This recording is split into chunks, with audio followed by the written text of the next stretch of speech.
last and final game. The queues are closed, and we start things off with Letchi at the agency. But you guys are right. This is a tone setter in a sense. But don't forget, this isn't towards the end of the competition just yet. That was a million IQ, by the way, from Letchi.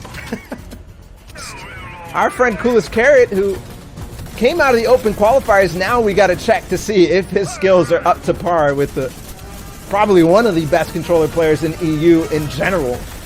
And I think that's not him. Okay, quickly takes out Claire. He still has one more obstacle to go through.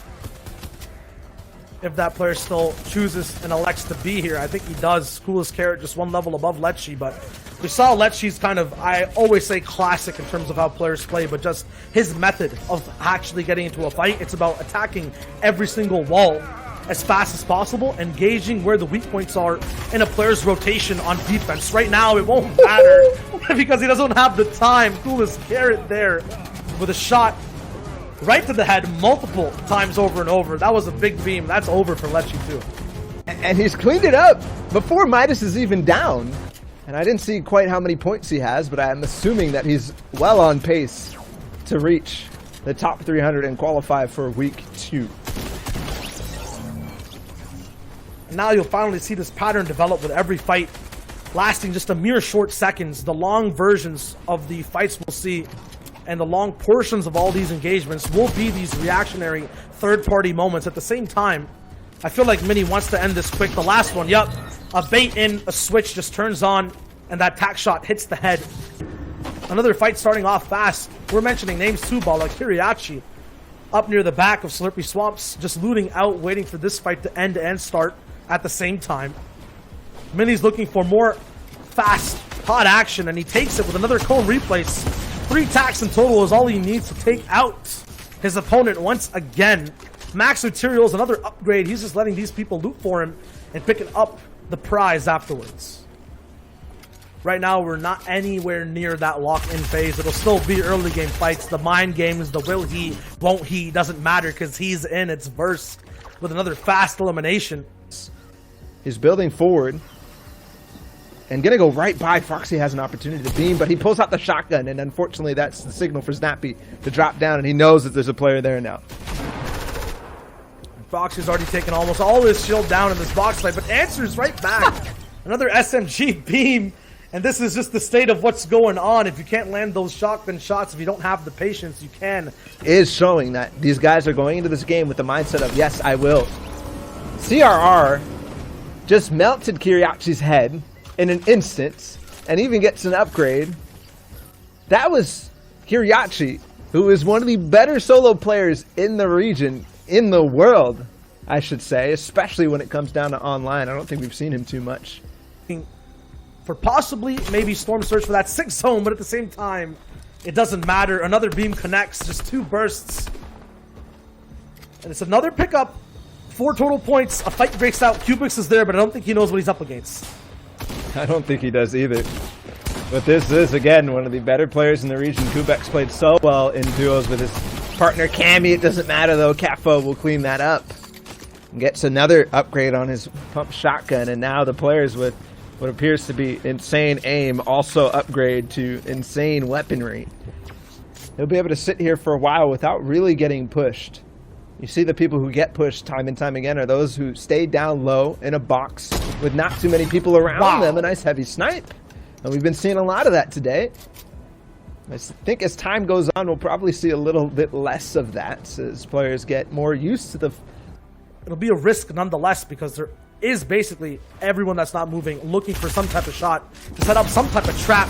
Here's Maestor with that same combination of just hiding his movement, hiding his game plan, waiting for these other players who are trying to get greedy on their position and capitalizing on their decisions. And full materials to play out this game.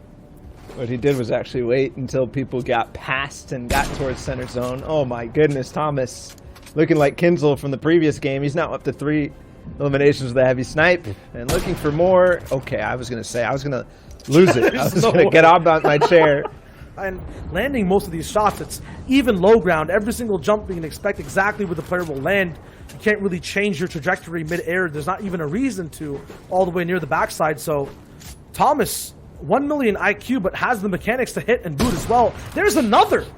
You can see it. It's spoon-fed to him time and time again. Everyone that's moving is in a straight line and can't really change where they're going. He's celebrating off of it. Same ones that are here versed. We saw and tuned in with him earlier. Umi, who had height the game before. Fremont, who we saw at the beginning of this competition, not only get wins, but get amazing favorable trades to himself as well. Thomas HD is going to be in the same spot looking for more sniper rifle shots. Savage up in the distance, hopefully doesn't open up his box, but Benji's towards the left of Thomas has been watching every single elimination happen. I don't think he's scared, but he's going to be keeping tally as to who is around him where, who has which items. And that's what I'm feeling. Something might happen as people start to rotate. He has a lot of vision on players ahead of him. And there's one. It is going to be a finish. It's Fanta. And that's instant for him to go onto this loot. This is something that happens when you're actually on the edge of zone. You get an opportunity to catch the people who start to move right ahead of you before he actually has to box up in there. And it's all these players who've been hungry for so long, no eliminations, just looking for the final tag on a player like Safik all the way towards the back. Although those two heavy sniper shots let about 500 mats be used by multiple people in total, he still finds a way to land another. That'll slow things down as well for the whole lobby to look at exactly who to shoot. Suddenly, no more shots being thrown out. People realize who they're dealing with. To pressure it. He does have now the opportunity to fall back and get towards a different side, but man, he's so far in the open. I think if he wants to get in, he's going to have to pull out another heavy snipe miracle. And it's not going to happen. He's down and out. You're correct. I mean, off that pressure, the decision has to be choose left or right.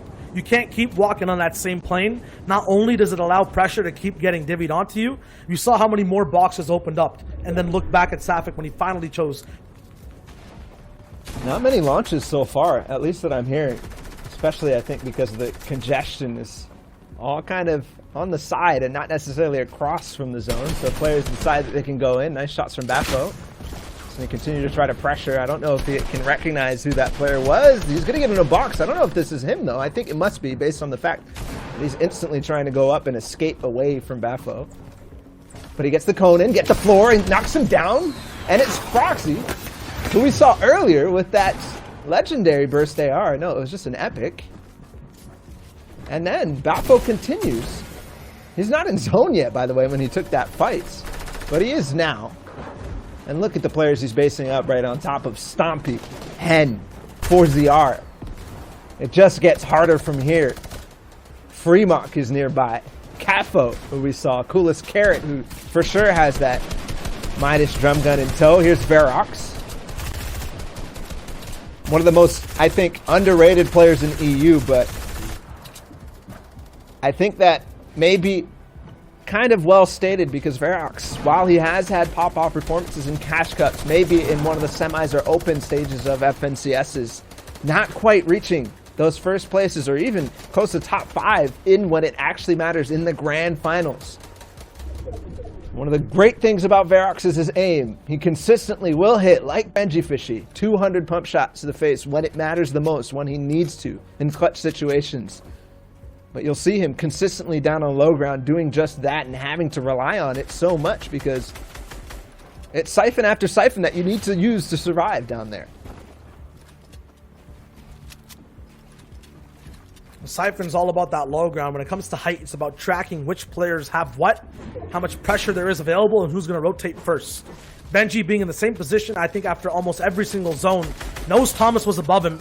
Looks like he didn't actually have a launch pad to use, so track someone else to be able to move off of. But now as this zone finally starts to move, Storm Surge is nothing he has to worry about. It's about actually getting towards that zone, opting not to actually take a big pop, but then move quickly afterwards, canceling it to get position and get distance on not only the competition, but cutting that distance as well to get towards that next zone. This entire right side of this game is suddenly dead. No players kind of in front of him at all, and he's pushing everyone on the left who can contest him all the way back with that minigun. Finally moves all the way in through the trees, through that low ground grass. A lot of people launch padding in and above him as well, but he's so secluded he won't actually get damaged, and he's the first person to actually make this move. So a good position for Benji, finding a way to get in, but at the cost, the big cost of a lot of materials. And something you could already see him looking, hunting for an impact elimination right now because he needed some materials. He needed to find something. He's going to have to take this fight. He wants these materials, but finally the zone pushes him away. It does not come back. You see him hunting. He looks up, looks down. It's cool as carrot. He gets him out. The drum gun now possibly in Benji's hands. No, he opts to go forward. He got the materials. That was what he wanted most of all. And still so much pressure in for Benji, but he survives. He makes it out and he moves forward.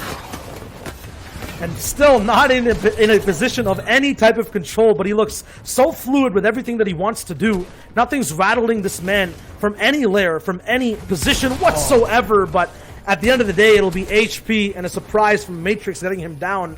Right now, Alex going to be all the way at the top of the entire server. CRR trying to just barely make it in, almost taking some fall damage. Has a flopper to heal back up. Verox, the low ground warrior we see time and time again, will dodge a no-scope. At the same time, take out Umi, who looks like does not know how to operate when things are all the way down to the line. Tries to get that shot off, possibly out of ammo everywhere.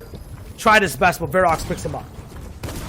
He's going to be able to get that shield potion off just in time now in that 10th place, and he finds another one. This is what I'm talking about. Low ground Ferox with the aim on is something to behold, and he's going to continue down below. Piece control is there. He blocks the launch pad, but now down to 3 builds because of that one sequence of piece control, and he is going to have to try to get in. A fake shield from Mr. Savage, but Ferox reads it. He realizes that it's a possibility of making the edit, and Ferox puts him down in quick fashion. That was disgusting. And now this will be a land of surprises as the entire zone moves back on pre-built builds all the way around. It'll just be people dropping down back and forth. You have to hit the hardest shots you can. Bappo responds with the second one of his game, but we've seen him come into so many different situations so far. Narrowly escaped with his life. Now suddenly behind another pyramid, this player, unknown of his intentions, misses the shotgun, but then switches over to the AR to take Fusion out of the competition. Finally, just 5 players left over towards this endgame. All weapons loaded. The RPGs, although so many players have them, not used due to the congestion, but right now High Ground might receive the first of this 8th, 9th zone. Drops down, doesn't actually give Baffo an opportunity. He has to back all the way up, a lot of materials to go for the height retake. He does, not with a little bit of pressure first though, and that player, Alex, can't survive in the zone now. A duel of RPGs, top down, from low to height. Who will be the victor here? Baffo drops down, catching himself at the last possible moment. Still trying to survive. 4 builds left in the 180. Verox at low ground doesn't see it coming. Baffo, 5 eliminations, victory royale.